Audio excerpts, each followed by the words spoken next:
नमस्कार, आप देख रहे हैं आज तक। आपके साथ मैं हूं सईद अंसारी। ये समय नॉनस्टॉप 100 का है। 100 महत्वपूर्ण खबरें हम आपको दिखाते हैं, लेकिन इस समय एक बड़ी खबर आ रही है। वो बड़ी खबर मुंबई से। मुंबई क्रूज ड्रग्स केस में आर्यन खान की जमानत पर सुनवाई हाईकोर्ट में शुरू हो चुकी है। अदालत में आर्यन खान के वकील पूरी तैयारी के साथ पहुंचे। बॉम्बे हाईकोर्ट में अमित देसाई दलील दे रहे हैं। कल गिरफ्तारी पर बात हुई थी, ये बात अमित देसाई ने अभी कही है। और क्या देखना होगा कि क्या आज आर्यन को जमानत मिल पाती है। लेकिन गिरफ्तारी नहीं हुई, लेकिन 27 से 29 का उल्लेख नहीं है। ये धाराओं का जिक्र यहां पर कर रहे हैं देसाई। तो मंगलवार को यानी कि कल बॉम्बे हाईकोर्ट में शाम 6 बजे तक ये सुनवाई चली थी।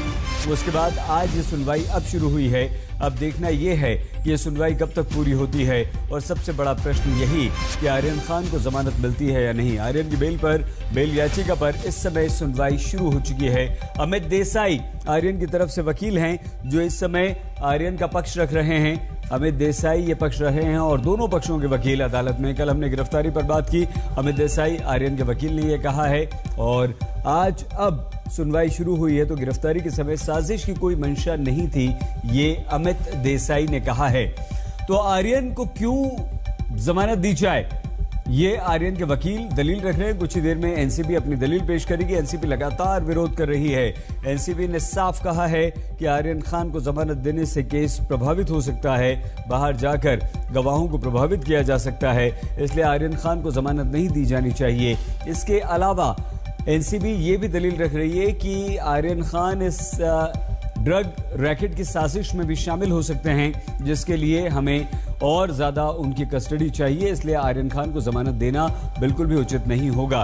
तो अब ये दोनों पक्ष आज भी एक बार फिर से अपनी तरफ से दलीलें रख रहे हैं। अब देखना यह है कि क्या आर्यन खान को जमानत मिल पाती है या नहीं। ड्रग्स केस में फंसे शाहरुख खान के बेटे आर्यन खान की जमानत पर सुनवाई इस समय शुरू हो चुकी है। और अभी इस समय आर्यन के जो वकील हैं, वो अपनी दलील अदालत के सामने रख रहे हैं कि आर्यन को क्यों जमानत दी जाए। मुंबई क्रूज ड्रग्स केस में आर्यन की जमानत पर सुनवाई में आर्यन के पक्ष में उनके वकील दलील दे रहे हैं। हालांकि आज उनके वकील जो हैं वो ये कह रहे हैं कि कल हमने गिरफ्तारी पर बात की थी। अमित देसाई आज उनका पक्ष रख रहे हैं, लेकिन आर्यन के जो वकील हैं वो पूर्व अटॉर्नी जनरल मुकुल रोहतगी और सतीश मान शिंदे दोनों हैं। लेकिन आज अमित देसाई जो हैं वो यहां पर उनकी तरफ से अपने पक्ष में रख रहे हैं। तो कल जो बॉम्बे हाईकोर्ट में आर्यन के केस पर सुनवाई हुई थी, वो शाम 6 बजे तक चली थी। बाद में अदालत ने आज के लिए सुनवाई जारी रखने का आदेश दिया था। और आज अब से कुछ देर पहले बॉम्बे हाईकोर्ट में आर्यन को राहत के लिए सुनवाई शुरू हुई है। तो सवाल यही है कि क्या आर्यन को राहत मिलेगी। आर्यन के वकील अमित देसाई अरबाज मर्चेंट का केस भी लड़ेंगे।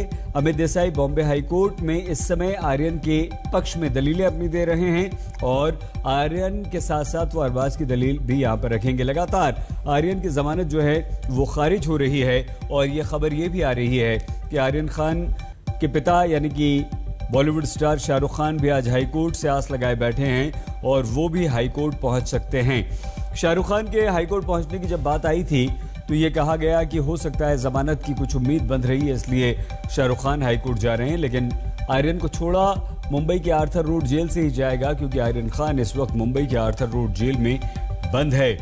देखना यह होगा कि ये जो बहुप्रतीक्षित केस है जमानत को लेकर, क्योंकि जमानत के लिए लगातार आर्यन खान यानी कि शाहरुख खान के बेटे आर्यन खान के लिए लड़ाई हो रही है, लेकिन आर्यन खान को अभी तक राहत नहीं मिली है और वो लगातार जेल में बंद हैं। तो देखना यह है कि आज क्या होता है। आज सुनवाई कब तक चलती है। कल अदालत 6 बजे बंद हो गई थी। कल 6 बजे तक के ही सुनवाई हुई थी। हालांकि कहा यह जा रहा था कि जज साहब इसे आगे भी बढ़ा सकते हैं, लेकिन ऐसा हुआ नहीं था। आइए हम आपको सीधे मुंबई लिए चलते हैं। हाईकोर्ट के बाहर मौजूद हमारे संवाददाता मुस्तफा के पास। मुस्तफा, आज कितनी उम्मीद है, क्या कुछ हो सकता है? कल कहां पर बात रुकी थी और सुनवाई शुरू हो चुकी है, अंदर से कोई जानकारी मिल पाई है अभी तक? जी बिल्कुल सही। आपको बता दें कि आज जो है अमित देसाई लॉयर जो हैं वो अक्यूज नंबर 2 अरबाज मर्चेंट के लिए आर्गुमेंट कर रहे हैं। कल मुकुल रोहतगी ने आर्यन खान के लिए आर्गुमेंट सामने रखे थे।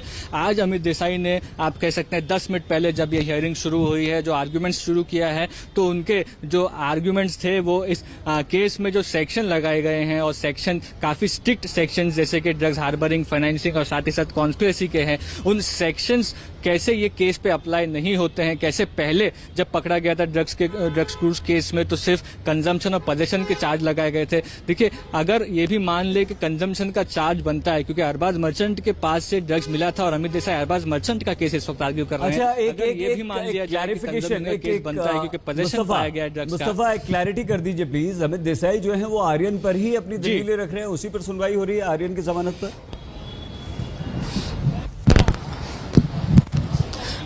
देखिए सही, कोर्ट के सामने इस वक्त 3 केसेस हैं, आर्यन खान, अरबाज मर्चेंट और मुनमुन धमेचा। आर्यन खान के डिफेंस लॉयर मुकुल रोहतगी हैं जिन्होंने कल आर्गुमेंट्स रख दिए हैं। तो अब अमित देसाई जो कोर्ट के सामने आर्गुमेंट्स पेश कर रहे हैं वो अरबाज मर्चेंट के लिए पेश किए जा रहे हैं। हम यही समझना चाह रहे हैं मुस्तफा, क्या आर्यन के आर्गुमेंट कल कंप्लीट हो चुके हैं, या आज भी जो अमित देसाई हैं वो आर्यन के लिए अपनी दलीलें अदालत के सामने, जज साहब के सामने रख रहे हैं? आर्यन के जो आर्गुमेंट्स हैं, आप कह सकते हैं कि कल वो कंप्लीट हो चुके हैं। अब जो अक्यूज नंबर 2 है उसके आर्गुमेंट्स शुरू है, उसके बाद अक्यूज नंबर 3 मुनमुन है, उसके आर्गुमेंट्स शुरू होंगे। इस तीनों केसेस को एक तरह से एनसीबी ने देखा है कॉन्स्पिरेसी के तौर पर, इसीलिए एक साथ इसकी हियरिंग है। लेकिन अरबाज, आप कह सकते हैं कि आर्यन खान के जो आर्गुमेंट्स है वो मुकुल रोहतगी की तरफ से किए जा चुके हैं। हो सकता है आगे जाकर कोई लेटर स्टेज पे रिजॉइंडर आर्गुमेंट मुकुल रोहतगी की तरफ से किए जाए, लेकिन फिलहाल अभी आर्यन खान के जो आर्गुमेंट्स थे वो कल ही खत्म हो गए थे। उसके बाद अमित देसाई ने अपने आर्गुमेंट्स किए थे, और अमित देसाई जो आज भी आर्गुमेंट्स कर रहे हैं और जो कल भी आर्गुमेंट उन्होंने किए थे वो आरोपी अरबाज मर्चेंट के लिए थे। ये क्लैरिटी आपने यहां पर दी है मुस्तफा। अरविंद भी हमारे साथ हैं जो कि बॉम्बे हाई कोर्ट से ही हैं। अरविंद, जिस तरह से मुस्तफा बता रहे हैं कि अरबाज और मुनमुन के लिए अमित देसाई इस वक्त अपने आर्ग्यूमेंट्स कर रहे हैं, यानी कि अपनी दलीलें रख रहे हैं, बता रहे हैं अदालत को, मतलब आर्यन की जो दलीलें थी वो कल हो चुकी हैं और आज सिर्फ जमानत पर फैसला होगा, हाँ या ना? जी बिल्कुल। देखिए, मैं सबसे पहले बताऊं कि कल जो आर्यन के जो वकील हैं उन्होंने अपना जो पक्ष था वो क्लियर किया था। अमित देसाई, आपको याद होगा, अमित देसाई ने सेशन कोर्ट में आर्यन का पक्ष रखा था। फिलहाल वो हाई कोर्ट में अरबाज का पक्ष रख रहे हैं। अभी से 10 मिनट पहले जब सुनवाई शुरू हुई तो अमित देसाई ने मेहुल रोहतगी के जो कल उन्होंने पक्ष रखा था उसी को आगे बढ़ाते हुए कहा कि सेक्शन का हवाला देते हुए कि ये इलीगल अरेस्ट है एक तरीके से, क्योंकि किसी तरह की रिकवरी नहीं हुई थी, पावर का दुरुपयोग किया गया। तो उस प्रोसीडिंग को आगे बढ़ाया जा रहा। मैं आपको क्लियर कर देता हूं जो कंफ्यूजन है। आर्यन, अरबाज और मुनमुन, इन तीनों के जो वकील हैं, जब वो अपनी बातें रख लेंगे तो तीनों का जवाब जो एनसीबी के वकील हैं वो रखेंगे। तो फिलहाल जो सुनवाई है वो शुरू हो चुकी है। देखना होगा कि ये कितनी लंबी चलती है। जी। क्या आज आर्यन पर दलीलें होंगी? क्या आर्यन के वकील आज अपनी तरफ से आर्यन के पक्ष में उनकी जमानत के लिए और कुछ दलील रखेंगे, या वो कल पूरी हो चुकी है? जी देखिए, वो कल पूरी हो चुकी है, लेकिन आपको जैसा कि मुस्तफा ने बताया, ये तीनों केस कनेक्टेड है। सेक्शन 29 एनडीपीएस एक्ट लगाया है इस पूरे केस में, यानी सेक्शन 29 एनडीपीएस का मतलब होता है कॉन्स्पिरेसी।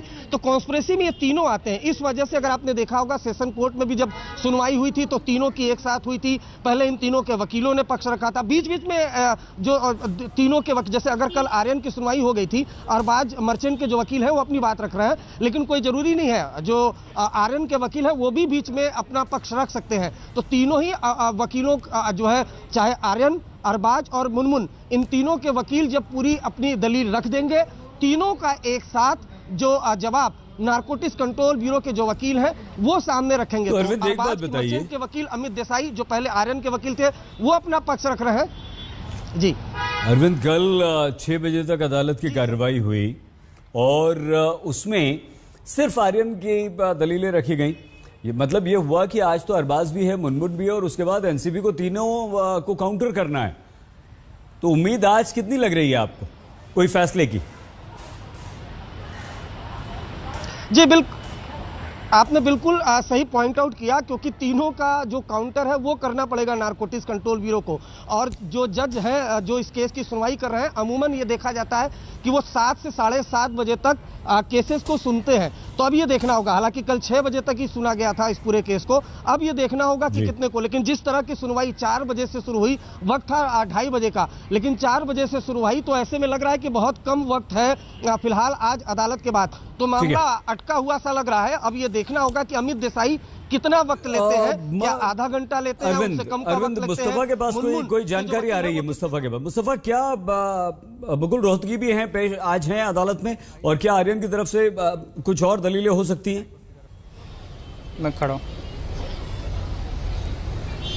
जी बिल्कुल सईद, कल जो आर्गुमेंट्स थे वो कंप्लीट किए गए हैं आर्यन खान के लिए। उसके बाद अब अरबाज मर्चेंट के लिए जो दलीलें हैं वो रखी जा रही है। हालांकि मामलों के जो आप कह सकते हैं कि एविडेंस है वो तकरीबन सेम है, लेकिन एकदम आप कह सकते हैं कि पूरी तरह से एक सेम नहीं है, क्योंकि एक अरबाज मर्चेंट के पास से आप कह सकते हैं कि जो ड्रग्स हैं वो बरामद किए गए हैं, जबकि आर्यन खान की तरफ से वो ड्रग्स जो है वो बरामद नहीं हुए। तो ये एक बहुत बड़ी बात और बहुत बड़ा फर्क इस केस में देखा जा सकता है। लेकिन जो वकील है वो ये कह रहे हैं कि अगर आप ये भी मान लें कि कंजम्पशन का जो केस बन रहा है तो उसमें कॉन्स्पिरेसी नहीं दिख रही है, क्योंकि ड्रग्स क्रूज का केस एक अलग था, ड्रग्स पे वो लोग दोनों जा रहे थे, उनको बुलाया गया था प्रतीक गाबा की तरफ से, वो एक अलग केस है। और अनन्या पांडे के साथ आर्यन खान के अगर चैट सामने आए हैं तो वो एक अलग केस है। तो इन दोनों चीजों को आप कह सकते हैं कि सही तौर पर डिफ्रेंशिएट करने का जो इस काम है वो अमित देसाई कर रहे हैं, और ये कह रहे हैं कि जो सेक्शंस फिलहाल इस केस में लगाए गए हैं वो काफी स्ट्रिक्ट है, इन सेक्शंस की जरूरत नहीं है और बेल देनी चाहिए। सही, ठीक है।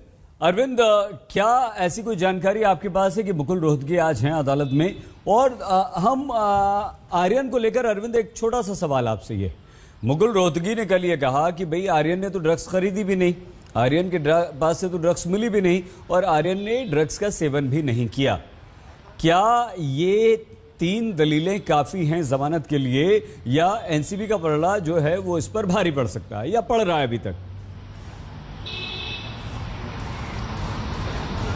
जी देखिए, आपको इसके लिए सेशन कोर्ट की तरफ जाना पड़ेगा। सेशन कोर्ट की सुनवाई का मैं यहाँ जिक्र करना चाहूंगा। दरअसल केस क्या है, क्रूज ड्रग्स केस को बस्ट किया नारकोटिक्स कंट्रोल ब्यूरो ने। कुल 20 लोगों को गिरफ्तार किया गया, जिसमें आरोपी नंबर 1 आर्यन खान है। और नारकोटिक्स कंट्रोल ब्यूरो ने ये एस्टैब्लिश करने की कोशिश की है कि ये एक बड़ी कॉन्स्पिरेसी थी, जिसमें कुछ लोग ड्रग्स खरीद रहे थे, कुछ लोग ड्रग्स बेचने वाले थे, पैडलर भी इसमें अरेस्ट हुए हैं, 2 विदेशी नागरिक भी अरेस्ट हुए हैं। इसमें इंटरनेशनल सिंडिकेट भी एस्टैब्लिश करने की कोशिश की है नारकोटिक्स कंट्रोल ब्यूरो ने। तो इंडिविजुअल केस नहीं बनाया है। आर्यन खान जरूर गिरफ्तार हुए हैं, लेकिन एक चेन एस्टैब्लिश की है नारकोटिक्स कंट्रोल ब्यूरो की टीम ने, जिसमें 20 आरोपी हैं और जिसमें आरोपी नंबर 1 है आर्यन खान। तो जो एक तरीके से कॉन्स्पिरेसी एस्टैब्लिश की है, इसीलिए सेक्शन 29 एनडीपीएस एक्ट का जिक्र किया गया है। जब भी केस में सुनवाई होती है सहित, हमने देखा है कि आर्यन के जो वकील हैं वो कहते हैं कि उन्होंने कोई ड्रग्स कंज्यूम नहीं किया, उनके पास से कोई ड्रग की रिकवरी नहीं हुई। उसके बाद नारकोटिक्स कंट्रोल ब्यूरो की टीम कहती है, अरविंद जल्दी से ये बताइए, अरविंद जल्दी से ये बताइए अरविंद। देखिए लगातार हम ये तो बता रहे हैं कि भाई मुकुल रोहतगी ने आर्यन के पक्ष में क्या दलीलें दी, अभी अमित देसाई क्या दलीलें दे रहे हैं, सब कुछ दे रहे हैं। आपको पलड़ा किसका भारी लग रहा है यहाँ पर, इन आरोपियों के वकीलों का या एनसीबी का? जी देखिए, अभी फिलहाल नारकोटिक्स कंट्रोल ब्यूरो की टीम ने अभी तक कोई जवाब नहीं दिया है। सेशन कोर्ट में देखिए पलड़ा भारी था, इसीलिए जमानत रिजेक्ट हुई। निचली अदालत में पलड़ा भारी था, इसीलिए जो बेल है वो रिजेक्ट हुई। यहाँ अभी नारकोटिक्स कंट्रोल ब्यूरो की टीम ने कोई अपनी तरफ से कोई दलील नहीं रखी है। काफी वक्त मिला है नारकोटिक्स कंट्रोल ब्यूरो को जांच के लिए इस दौरान। और आपको एक चीज और बताना चाहूंगा, अनन्या पांडे से भी 2 बार पूछताछ हो चुकी है, जिनके साथ आर्यन का चैट मिला था। तो अभी नारकोटिक्स कंट्रोल ब्यूरो क्या कुछ नए खुलासे करती है वो देखना दिलचस्प होगा। यहाँ एक चीज और इंपॉर्टेंट आपको बता दूं कि कल जब हाई कोर्ट में एनसीबी की टीम गई थी तो एक अलग से एफिडेविट दिया गया था, जिसमें खुलासा किया गया था कि शाहरुख खान की मैनेजर पूजा डडलानी जो है वो इस पूरे केस को इन्फ्लुएंस कर रही है। उसके अलावा जो गवाह विटनेस है उनको हॉस्टाइल किया जा रहा है। तो हमें और खासकर अदालत में जब एनसीबी के वकील होंगे तो बहुत मुमकिन है कि ये तमाम दलीलें भी वो सामने रखेंगे, क्योंकि नारकोटिक्स कंट्रोल ब्यूरो पहले ही क्लियर कर चुका है कि वो जमानत का विरोध करेगा। तो अब ऐसे में देखना होगा कि एनसीबी के जब वकील आते हैं तो वो क्या कुछ सामने रखते हैं, क्या कुछ ऐसी दलीलें रखते हैं। जब वो दलीलें सुनी जाएंगी तब उसके बाद ही ये काफी हद तक देखा जाएगा कि किसका पलड़ा भारी। हालांकि जो आर्यन के वकील हैं उन्होंने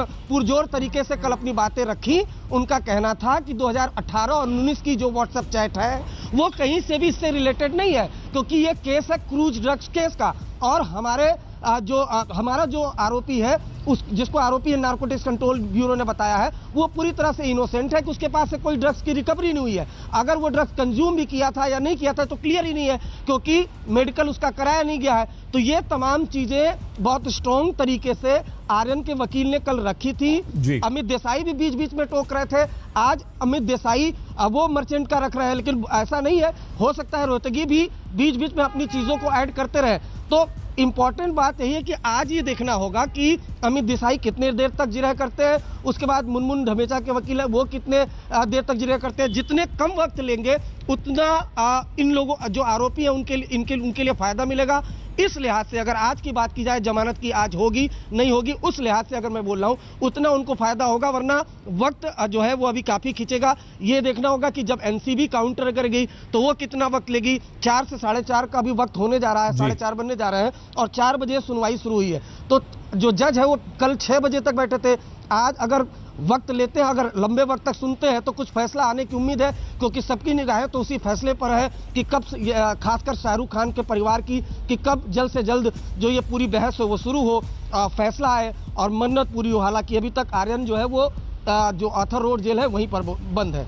जी मुस्तफा, कोई अपडेट आपके पास आया है और आज किस आधार पर आपको लगता है कि फैसला आएगा या नहीं आएगा? देखिए, बिल्कुल सही एक बात अरविंद जो कह रहे थे वो बिल्कुल सही बात कह रहे थे कि वक्त कितना वकीलों को लगता है आर्ग्यूमेंट करने में, उसके ऊपर केस का फैसला होता है। कोर्ट के हाथ में सिर्फ इतना ही होता है कि वो आर्ग्यूमेंट सुने, उस आर्ग्यूमेंट्स को नोट डाउन करे, कानून क्या कहता है वो देखे, उसके हिसाब से अपना फैसला सुनाए। अभी जैसे कि हम पहले से बता रहे हैं कि 3 आरोपी इस पूरे मामले में है, जिसमें से दूसरे आरोपी का आप कह सकते हैं कि हियरिंग शुरू है और उसके बाद तीसरे आरोपी का जो डिफेंस लॉयर है उसका आर्ग्यूमेंट शुरू होगा। इसमें कितना समय जाता है ये देखना होगा। उसके बाद अब जब एनसीबी को जवाब देना है तो additional solicitor general Anil Singh को इन तीनों आरोपियों के जवाब देना है, और साथ ही साथ इन तीनों आरोपियों के वकीलों ने जो भी बातें की हैं, जो भी केस साइटेशन दिए हैं, उन केस साइटेशंस को भी उस पर आर्ग्यू करना है और उस पर भी उनको बताना है कि कैसे उनका जो केस है वो सही है और सामने वाले का पक्ष कमजोर है। ये सारे बातें और आर्ग्यूमेंट्स कंप्लीट होने के बाद ही कोर्ट अपना फैसला सुना सकता है। तो अभी जैसे कि अरविंद बता रहे थे और बिल्कुल सही कि 4:15 बजे का समय होने आया है, 5 बजे तक ऑफिशियल टाइम है। जस्टिस सांबरे क्योंकि उनके पास जो भी बोर्ड होता है उसको पूरा कंप्लीट करते हैं हर रोज आकर, इसीलिए वो 6 से 7 बजे तक बैठते हैं। कल 6 बजे तक बैठे थे, आज कितने बजे तक बैठते हैं देखना होगा, लेकिन जब तक आर्ग्यूमेंट्स खत्म नहीं हो जाते हैं कोर्ट ऑर्डर सुनाएगा ऐसा नहीं लगता है। तो अरविंद, मुस्तफा, आप दोनों हमारे साथ बने रहिए।